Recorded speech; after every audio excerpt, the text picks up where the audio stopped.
రైతులకు సంబంధించింది, తెలంగాణ ప్రజలకు సంబంధించిన 2-3 విషయాలు, ఎట్లా తెలంగాణ ప్రజల్ని, జర్నలిస్టులని, మీడియా మిత్రులందరినీ అతి తెలివి ఉపయోగించి ముఖ్యమంత్రి రేవంత్ రెడ్డి గారు ఎట్లా డైవర్షన్ పాలిటిక్స్ చేస్తూ ఉన్నారో అని మీ ముందల 2-3 ఉదాహరణలు పెట్టడానికి ఇవాళ ప్రెస్ మీట్ పెట్టడం జరిగింది. ఒక మున్సిపల్ ఎలక్షన్ లాస్ట్ 1 మంత్లో మున్సిపల్ ఎలక్షన్ జరుగుతుంటే మున్సిపల్ ఎలక్షన్ అంతా ఒక డ్రామా లాగా నడిచింది. ఎలక్షన్ కంటే ముందు ఒక డ్రామా, ఎలక్షన్ జరుగుతున్న ప్రాసెస్లో ఒక డ్రామా, ఎలక్షన్ అయిపోయినాక మళ్ళీ ఒక డ్రామా.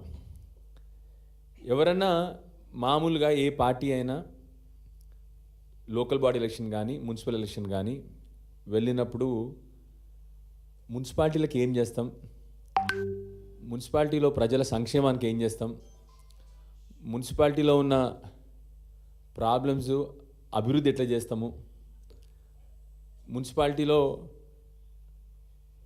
మంచినీళ్ళ గురించి ఏం చేస్తాము, మున్సిపాలిటీలో శానిటేషన్ గురించి ఏం చేస్తాము, మామూలుగా లోకల్ బాడీ ఎలక్షన్లో మాట్లాడాల్సిన విషయాలు ఇవన్నీ ఉంటాయి. మీరు గమనిస్తే రేవంత్ రెడ్డి గారు ఈ ఎలక్షన్ ప్రాసెస్లో వారు ప్రచారం చేయడం జరిగింది, తిరగడం జరిగింది. కానీ ఏ ఒక్క రోజు కూడా మొత్తం ఎలక్షన్ ప్రాసెస్లో మీ అందరూ కూడా మళ్ళొకసారి మీ పేపర్లలో ఏం ప్రచురించబడినాయో చూడండి ఒకసారి. ఒక్కరోజు కూడా మీటింగ్లలో కానీ మేనిఫెస్టోలో కానీ మున్సిపాలిటీలకు ఏమి చేస్తాము, మున్సిపాలిటీల అభివృద్ధికి ఏం చేస్తాము, మున్సిపాలిటీలో ఉన్న ప్రజల సంక్షేమం ఏం చేస్తాము, పోనీ మా జర్నలిస్ట్ మిత్రులకు చేసిన వాగ్దానాలు ఏమైనాయి. కరెక్ట్ 26 నెలలైంది. ఇప్పుడు కూడా మీరు చూస్తే ఎలక్షన్ ప్రాసెస్ అంతా ఒక నాటకంలా జరుగుతూ ఉంది. కానీ ప్రజలకు సంబంధించిన విషయం, ప్రజల సంక్షేమం సంబంధించిన విషయాలు కానీ మున్సిపాలిటీ విషయాలు కానీ ఒక్క విషయం కూడా మాట్లాడలేదు ముఖ్యమంత్రి రేవంత్ రెడ్డి గారు. అందుకే చెప్తున్నాను, మీ అందరికీ బోరింగ్ ఉండొచ్చు, టీఆర్పీ రేటింగ్స్ ఉండకపోవచ్చు న్యూస్ పేపర్లో రేపు పొద్దున, కానీ చాలామంది కవర్ చేయకపోవచ్చు. కానీ ప్రజాస్వామ్యాన్ని నమ్ముకున్నోడుగా, ఒక డాక్టర్గా, ఒక నూతనంగా ఎన్నుకోబడే శాసనసభ్యునిగా, రాజ్యాంగం పట్ల గౌరవం ఉన్నోడిగా మీ అందరి ముందర ఇవాళ చిన్న కొన్ని ఎగ్జాంపుల్స్ పెడతా ఉన్నాను. మిమ్మల్ని కూడా ఒక్కసారి ఆలోచింపజేద్దామన్న ప్లాన్ అది. యాక్చువల్లీ ఒక్కసారి మీరు చూస్తే ఎన్నికలు ఒక ప్రహసనం అయిపోయినాయి, ఒక జోక్ అయిపోయింది యాక్చువల్లీ ఎలక్షన్ అంటే. మీరు చూడండి, ఎలక్షన్ల ముందు ఎక్కడ స్టార్ట్ అవుతుంది ప్రోగ్రామ్. జనవరి 1st వీక్లో ఎలక్షన్లు, మున్సిపల్ ఎలక్షన్లు, డిసెంబర్ చివరి వారం జనవరి 1st వీక్లో మున్సిపల్ ఎలక్షన్లు ఉంటాయి అతి తొందరలో అని చెప్పి లీక్లు వస్తాయి. ప్రభుత్వం నుంచి కొన్ని ఇన్ఫర్మేషన్ కూడా వస్తుంది బయటికి, తొందరలో ఎలక్షన్లు రాబోతున్నాయని చెప్పేసి. ఎప్పుడు అంటే అతి తొందరలో అని చెప్పినారు. సరే, ఫిబ్రవరిలో నిజానికి చెప్పాలంటే రేపటి నుంచి మా ఇంటర్మీడియట్ పిల్లలకి ఎగ్జామ్స్, రేపే ఇంటర్మీడియట్ పిల్లలకి ఎగ్జామ్స్.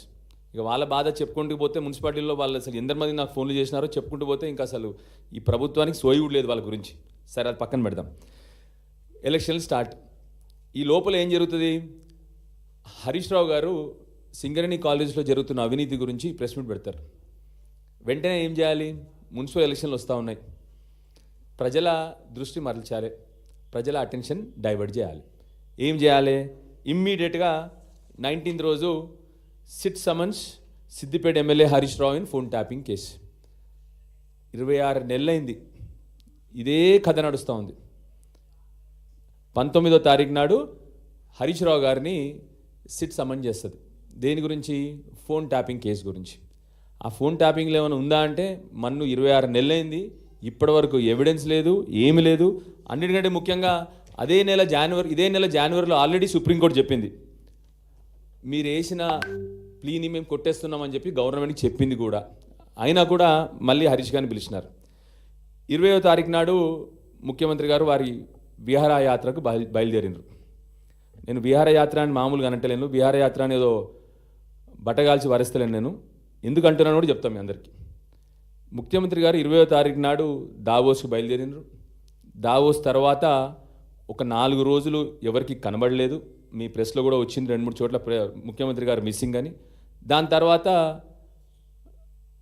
లీడర్షిప్ సమ్మిట్ అని చెప్పేసి హార్వర్డ్ యూనివర్సిటీకి పోవడం జరిగింది ముఖ్యమంత్రి గారు. నేను ఎందుకు దీన్ని కేవలం విహారయాత్ర అని ఎందుకంటా ఉన్నానంటే, ఈ 14 రోజులు ఆర్ 12 రోజుల గురించి ముఖ్యమంత్రి గారు, ఒక బాధ్యత గల ముఖ్యమంత్రి గారు, రాష్ట్రానికి ముఖ్యమంత్రి అయినటువంటి రేవంత్ రెడ్డి గారు ఇప్పటి వరకు కూడా దావోస్లో ఏం పెట్టుబడులు తీసుకొచ్చినారు, లేకపోతే దావోస్ నుండి మన రాష్ట్రానికి జరిగిన లాభం ఏంటి అని చెప్పి ఇప్పటి వరకు కూడా ముఖ్యమంత్రి గారు కానీ, వారి మంత్రిత్వ శాఖ నుంచి ఎవరన్నా కానీ, ఇండస్ట్రీస్ మినిస్టర్ అయినటువంటి శ్రీధర్ బాబు గారు కానీ, ఎవరు ఏ ఒక్కరు కూడా ఇప్పటి వరకు దావోస్ నుండి తెలంగాణ రాష్ట్రానికి వచ్చిన లాభం గురించి కానీ, తెలంగాణ రాష్ట్రానికి వచ్చిన పెట్టుబడుల గురించి కానీ ఇప్పటి వరకు ఒక్కరు కూడా ప్రెస్ మీట్ పెట్టలే, పోనీ ప్రజల ముందల ప్రజెంటేషన్ ఇవ్వలే. అందుకొరకే నేను దాన్ని విహారయాత్ర అంటా ఉన్నాను.